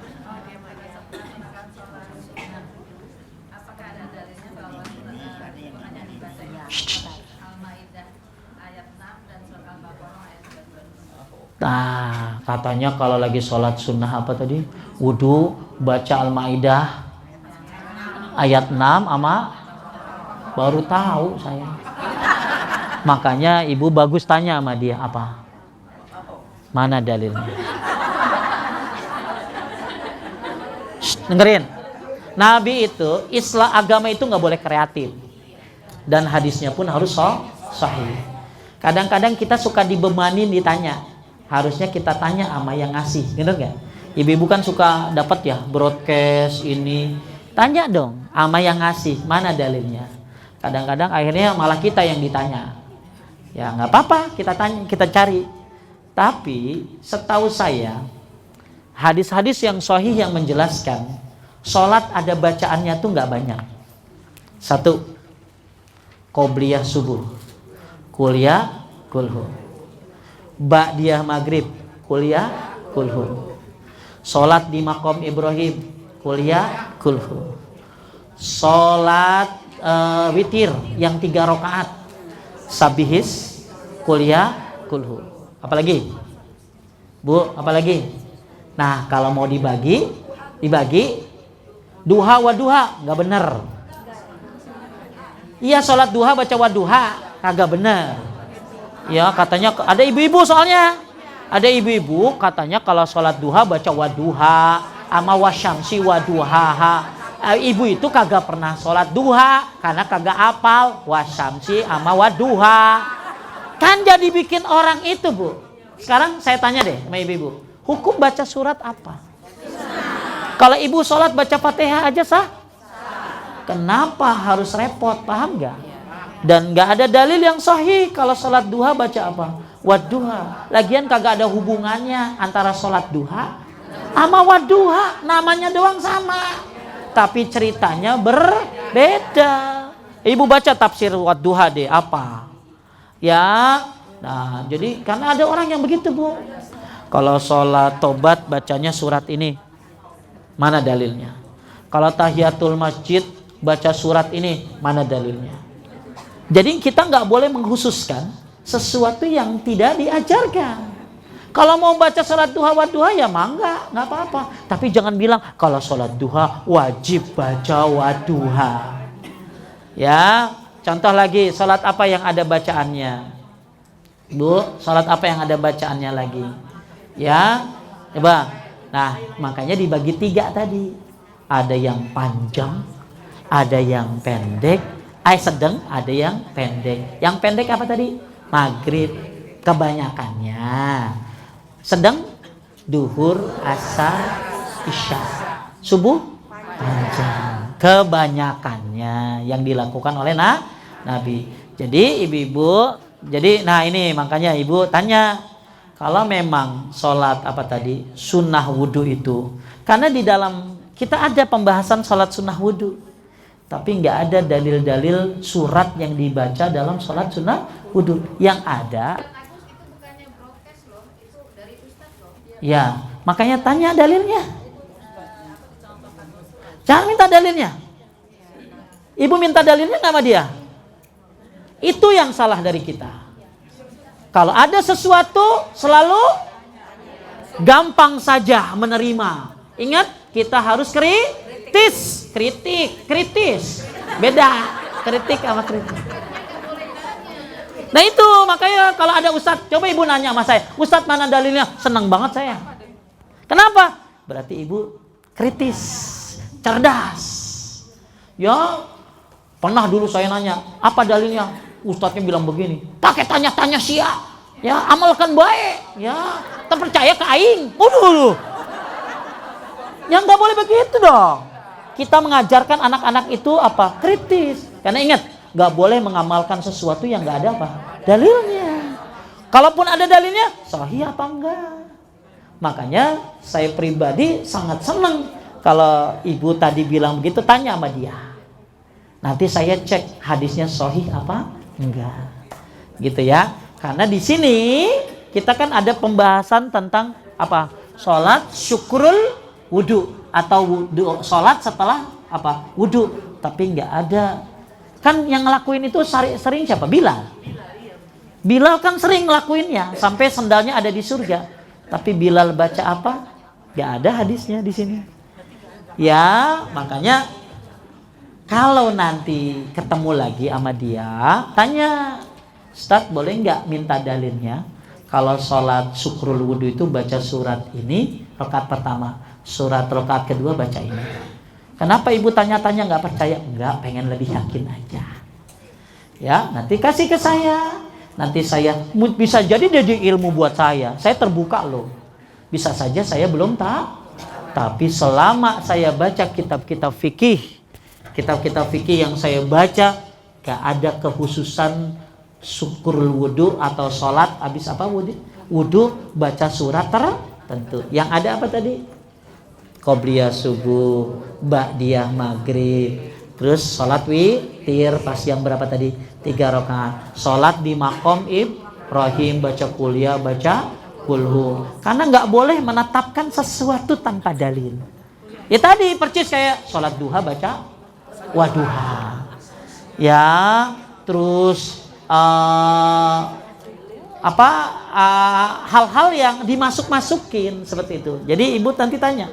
Tapi kalau ibu tanya sama saya nggak pernah dengar. Kalau sholat syukrul wudu baca surat-surat tertentu. Terus kalau nggak baca surat itu gimana? Sah kan sholatnya? Sah, karena yang rukun baca apa tadi? Makanya kalau ibu-ibu yang ngerti rukun mana, wajib mana, sunnah mana, nggak bakalan bingung. Ah, kagak usah, gua kagak hafal waduha, kagak ngapa-ngapa. Orang sunnah kok. Yang penting baca Al-Fatihah, ya. Dan kagak ada dalil sahih, ya seperti itu. Saya tahu ada di kitab ini, tapi dalilnya tidak sahih. Jadi ibu tanya nanti ya, nggak boleh takut, harus berani. Ingat, lau kunna nasma au na'kil ma kunna fi ashabis sa'ir. Kalau kita mau dengar terus pikir, maka kita nggak bakalan masuk neraka sa'ir. Jadi ingat, nggak semua yang disampaikan itu bisa diterima. Makanya siapapun boleh ngomong. Termasuk ibu-ibu boleh ngomong. Tapi kalau orang ngomong boleh diambil, boleh tidak. Yang harus diambil Al-Quran dan hadis, seperti itu, ya. Aku mau nanya, itu kan pada saat sholat. Tapi kalau kita baca surat pada saat setelah sholat, misalnya setelah subuh kita baca Ar-Rahman, itu benar nggak? Baca apa?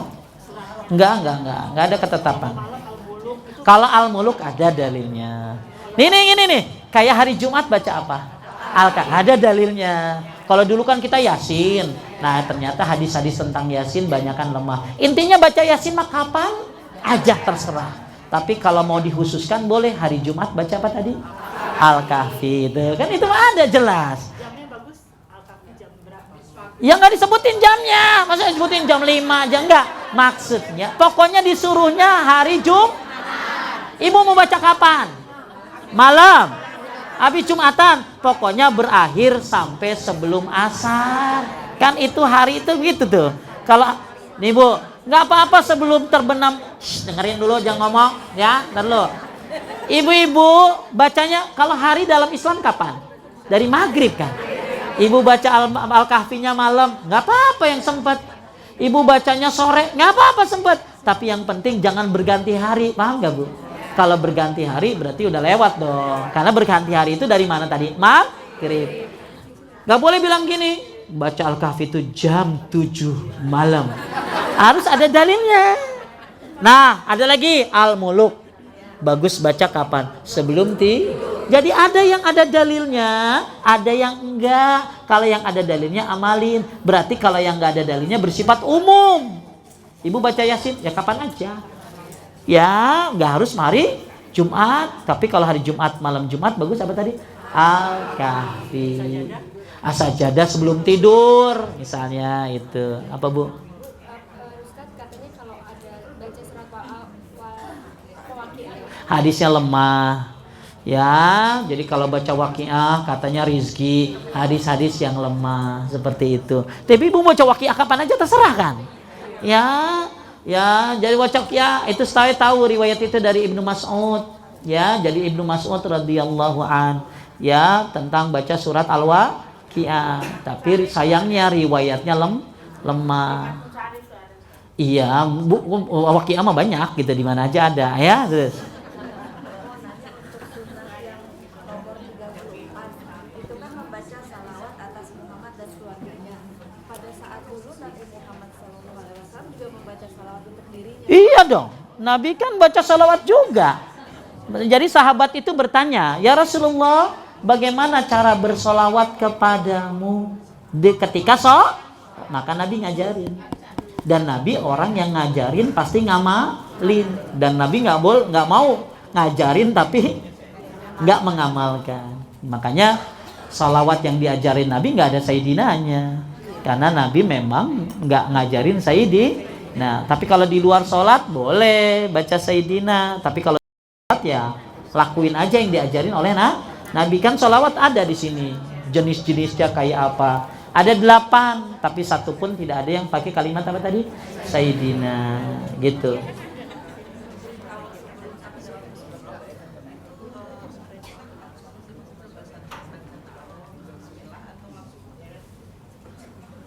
Gimana Bu? Sebelum sholat? Sebelum sholat nggak ada bacaan apa-apa. Nggak baca auzubillahi minasyaitonirrajim, nggak ada baca Anas, nggak baca bismillah. Langsung Nabi kata Aisyah kalau sholat Allah. Nanti bismillahnya kan di Fatihah. Nggak harus ada. Kan Nabi kata Aisyah, kata Ibnu Umar kalau mau sholat baca apa tadi? Allahu Akbar. Tapi kalau ibu mau melakukan sesuatu selain sholat, boleh bismillah. Karena ada jadi gini, ibu-ibu dengerin, penting nih. Ada dalil umum, ada dalil khusus. Kalau yang dalil khusus berarti yang umum nggak pakai. Contoh kata Aisyah, Nabi memulai sholat dengan apa tadi? Allahu Akbar. Jadi nggak usah mau sholat baca bismillah. Ya, niat mah di hati, nggak usah ibu. Niat saya sholat duhur 4 rakaat. Duhur pasti 4 di mana-mana. Menghadap kiblat, harus kan menghadap kiblat syarat. Apalagi lillahi ta'ala harus itu mah. Makanya kalau mau niat cukup di mana tadi? Hati, nggak perlu diucapkan. Apalagi yang kosor sama jamak, Bu. Dah dia nanya dia ngobrol. Ya. Dah. Itu memang tabiat gitu loh. Tabiat ibu-ibu udah nanya dia ngobrol. Nih, ada orang kalau lagi sholat kosor sama jamaah puyeng banget dia. Usolli fadl duhri kosron wa majmu'an ilaihi. Wah, panjang banget kan. Orang udah sujud dia masih di atas gitu loh. Cukup ibu dalam hati bilang begini, ya saya sholat duhur dan asar di jamaah di kosor. Allahu Akbar. Gak usah bilang 2 rakaat. Nah kosor pasti 2 kan. Ngadep kiblat emang ngadep mana gitu. Karena itu syarat. Ngerti nggak? Ibu jadi cukup niat di hati lalu baca apa? Allahu Akbar. Makanya Nabi kalau sholat baca apa tadi? Allahu Akbar. Nah tapi kalau ibu mau ngamal, mau baca bismillah. Mau melakukan sesuatu baca bismillah. Karena itu dalilnya umum. Memulai sesuatu. waktu. Tapi kalau ini kan Nabi kata Aisyah langsung Allahu Akbar, berarti yang umum hilang deh tuh. Jadi udah langsung Allahu Akbar. Minumnya tangan kanan. Ya.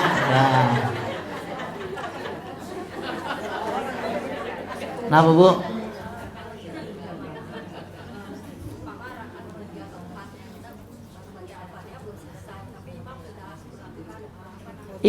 Ikut aja. Enggak nyelesain. Kalau ibu nyelesain, apalagi baru Bismillahirrahmanirrahim, Alhamdulillahirrahmanirrahim, imam udah ruku, ibu ikut ruku, maka bacaan ibu Fatihahnya ditanggung oleh imam. Ya, itu. Ini ibu. Enggak apa-apa, azan itu hanya tanda masuk waktu. Yang enggak boleh ibu sholat belum waktunya. Kalau azan kan Allahu Akbar, berarti itu tanda. Ibu buru-buru, ya udah langsung sholat.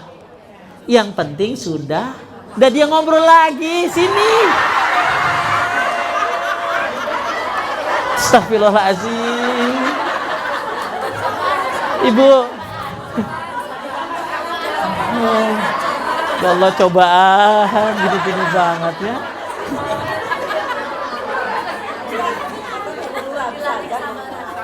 Enggak, dengerin. Jadi, tar dulu, saya mau jelasin komplitnya gini. Azan itu tanda sudah masuk waktu. Ibu buru-buru mau ke jemput anak, enggak apa-apa, karena sudah masuk. Cuma sayangnya kalau orang enggak dengerin azan, itu kehilangan keutamaan dengerin azan. Ibu jawab doanya, jawab, kan banyak keutamaan azan teh gitu loh. Cuman bukan berarti orang nggak boleh sholat kalau udah azan belum selesai. Kan udah masuk. Kalau udah masuk yakin ya sholat aja. Ya. Terus azan di tempat ibu kagak beres-beres. Kan azan banyak kan? Sini. Ya, ada. Itu belum, makanya yang penting sudah masuk waktu. Azan belum selesai, silakan nggak apa-apa. Cuma saya nggak dapat pahala sunnah jawabnya dan lain. Terus lagi katanya kalau perempuan sholat duhur tuh kalau laki pulang Jumatan. Bu, laki pulang Jumatan bagus makan. Ibunya lagi sholat. Ya, siapa yang ngelayanin?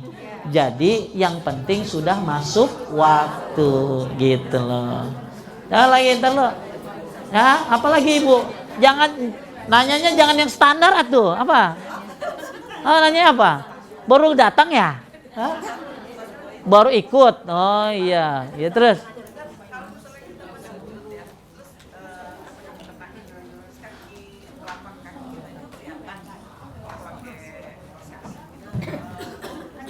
Ya, makanya kalau mau sholat, ibu-ibu bagusnya itu ke bawah mukenanya sampai menutupi apa? Menutupi kakinya. Syukur-syukur ditambah kaos kaki, ya. Jadi kalau ibu kelihatan nggak keras, tangan kanan minumnya, ya. Kalau misalnya ibu lagi sholat, lagi sujud, kaki kerasa kebuka, ibu benahin,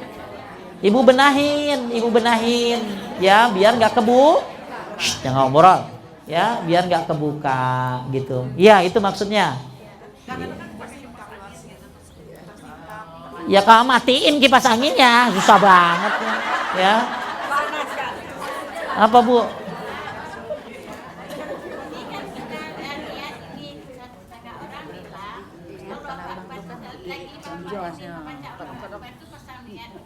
Enggak, niat itu, coba saya tanya sama ibu. Niat itu apa sih? Niat itu keinginan, kemauan. Jadi ibu mau sholat duhur, itu udah niat sebenarnya. Karena ada orang begini Bu, gini Bu, maaf. Dan ini akhirnya jadi lama takbirnya. Allah. Dia saya sholat duhur Allah. Cukup ibu begini, lihat, cukup begini niat. Allahu Akbar, dalam hati niat saya sholat duhur. Dah, itu aja. Enggak perlu Allah, ini sholat duhur 4 rakaat menghadap kiblat. Oh. Makanya saya pernah lagi sholat nih, ada bapak-bapak begini. Allah.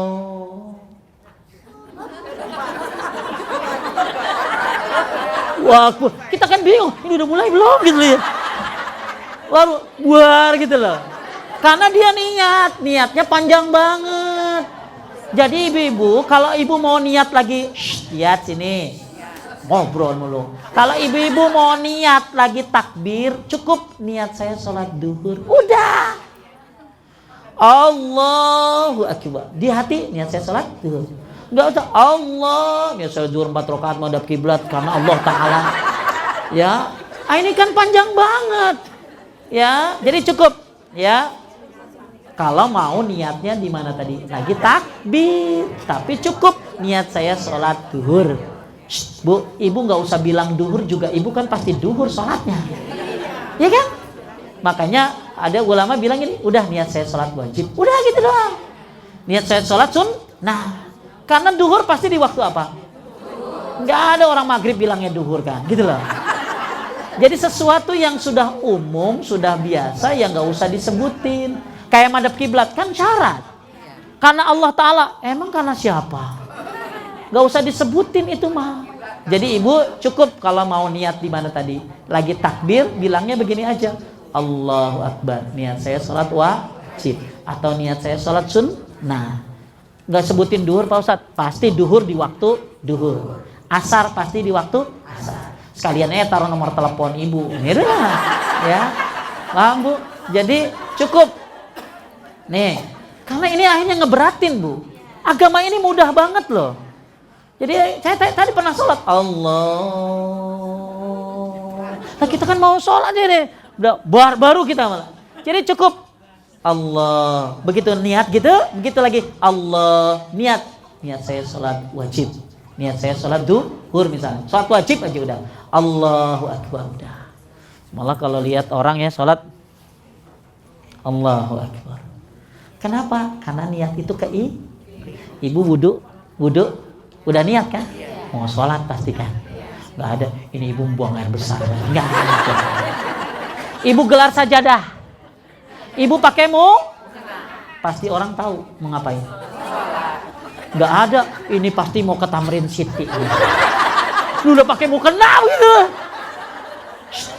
Saya pernah ngajarin begitu Bu. Ada seorang profesor bilang begini. Allah tahu apa yang mau kita kerjain. Orang aja tahu. Benar nggak? Saya pakai sarung, pakai peci, gelar sajadah, nggak mungkin ibu bilang ini Pak Ustadz mau berenang. Pasti ibu bilang apa? Orang aja tahu. Jadi ibu cukup Allahu Akbar. Kalaupun mau niat di dalam hati, lagi takbir cukup niat saya sholat wajib. Kan nggak perlu nyebutin asar, pasti asar di waktu maghrib, pasti di waktu maghrib. Itu gantian deh. Jam berapa nih ya? Ntar dulu apa? Ada yang tidak membolehkan sholat pakai kaos kaki sama kalau bukannya panjang pakai sarung tangan. Jadi kalau sholat boleh kelihatan apa buat perempuan? Muka dan telapak tangan. Kalau ibu mau tertutup semuanya boleh, cuman muka nggak boleh ditutup. Ini gimana sujudnya? Inilah. Jadi yang boleh kelihatan apa tadi? Muka dan telapak tangan loh. Jangan hati-hati kelihatan, ngerti nggak? Karena ibu-ibu ada yang bajunya nggak pakai kancing. Jadi begitu Allahu Akbar, jadi boleh kelihatan apa tadi? Boleh nggak apa-apa, lebih tertutup nggak apa-apa. Enggak boleh semuanya. Jadi ibu-ibu kalau mau kelihatan cuma apa tadi? Telapak tangan dan muka. Tapi kalau ibu lihat ada orang dengerin dulu.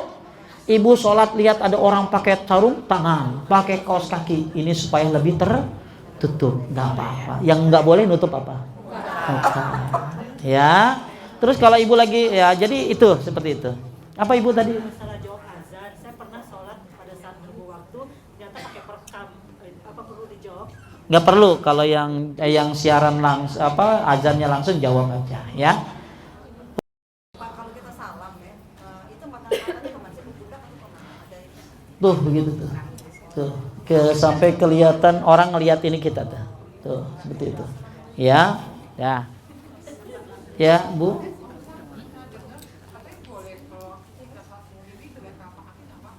Kalau ada di mazhab Syafi'i, tapi lebih baik tertutup karena ibu memang nggak ada yang ngelihat. Ya, kayak gini loh. Saya sholat terus pakai sutroh, walaupun saya udah kunci kamar, tapi saya tetap pakai sutroh. Dapat pahala kan? Dapat pahala apa tadi? Sun. Jadi kalau ada suatu pendapat boleh kelihatan telapaknya. Ya, tapi lebih baik, lebih sempur. Nah, kita menutup segala sesuatu yang kurang kan lebih bagus, Bu. Karena kalau ibu pakai kaos kaki lebih ini kan lebih terjaga. Ya, itu aja jawaban saya. Karena panjang pembahasan aurat buat perempuan itu masalah telapak, bukan telapak kaki. Ya, tangan. Kalau mau lagi nerangin kaki, tangan. Ya. Telapak tangan itu ini. Bukan ini doang. Ya, ini. Ngerti nggak? Atas, bawah. Kan ada orang tuh kalau umroh pakai yang sarung bayi. Katanya telapak tangan ini. Sebenarnya kafun ini atas bawah. Malah yang parah, Bu, pas lagi umroh, lihat sini lah dia nanya, dia ngobrol, dengerin. Ya, pas dia ada kan begini jalan-jalan tuh malah ketutup. Kan lagi umroh tuh, kan lagi tawaf, kan lagi ihram, nggak boleh kelihatan ketutup telapak tangan, maksudnya ini sama ini. Nah, akhirnya ada orang ngakalin, ini ketutup, ini kebuka.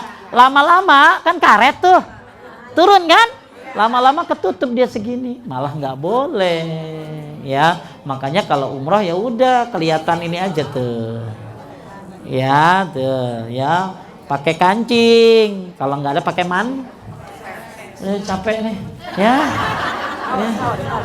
Nah, itu aja ibu-ibu, mudah-mudahan manfaat. Nanti kita masuk bab baru, hal-hal yang makruh dan yang membatalkan dalam insyaallah kita ketemu lagi di bulan yang akan datang. Ingat, niatnya perbaharui ya. Niat pengen mengangkat kebodohan buat diri sendiri dan orang lain. Niat mengamalkan ilmu. Terakhir, perbagus akhlak. Karena kalau akhlak jelek susah ngamalin ilmunya. Mudah-mudahan ibu kita bukan hanya ketemu di sini tapi ketemu di surga. Ya, dan insya Allah apa yang saya sampaikan akan saya pertanggungjawabkan. Dan insya Allah apa yang saya sampaikan ada dalilnya.